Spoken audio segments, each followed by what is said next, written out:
হামজা চৌধুরীর এমন ছলছল নয়ন, নিজের পা দুটো জড়িয়ে ধরে অসহায় চাহনি, আর কি বা করার আছে তার। হামজার চোখে মুখেই যেন ফুটে উঠেছে 18 কোটি মানুষের বিষাদ যন্ত্রণা।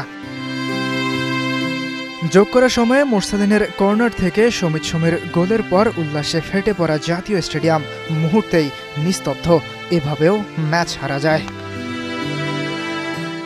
খেলা শেষে একটি প্রশ্ন মনে হানা দিতেও পারে, বাংলাদেশ হংকংয়ের কাছে হেরেছে নাকি নিজেরাই নিজেদেরকে হারিয়ে দিয়েছে। সমিত সোম, ফাহামিদুল আর জায়ান আহমেদ মাঠে নামার পর বদলে গিয়েছিল বাংলাদেশের আক্রমণের গতিপথ, অথচ কোচ হাবিয়ার কাবরেরা কিনা তাদেরকেই রাখেননি শুরুর একাদশে।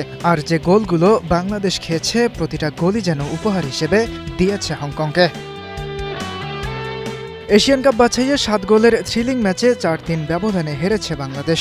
অথচ বৃহস্পতিবার রাতের ম্যাচটিতে প্রথমে এগিয়ে গিয়েছিল হাবিয়ের কাবরেরার দল। ম্যাচের মাত্র 13 মিনিটেই হামজার দুর্দান্ত ফ্রিকিক থেকে পাওয়া গোলের লিড প্রথমার্ধ পর্যন্ত ধরে রাখতে পারেনি বাংলাদেশ।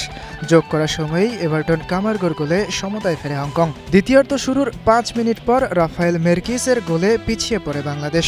74 মিনিটে মেরকিসি হংকংকে 2 গোলের লিড এনে দেন। 3-1 ব্যবধানে পিছিয়ে পড়ার পর ঘুরে দাঁড়ায় বাংলাদেশ। 84 মিনিটে মোরসালিন ব্যবধান কমানোর পর যোগ করার সময়ে সমতায় ফেরান সমিত সোম। তবে সমতায় ফেরার উদযাপন শেষ হতে না হতেই মেরকিস হ্যাটট্রিক পূরণ করে হারিয়ে দেন বাংলাদেশকে। ইয়াসির আরাফাত সবুজ, স্টার নিউজ।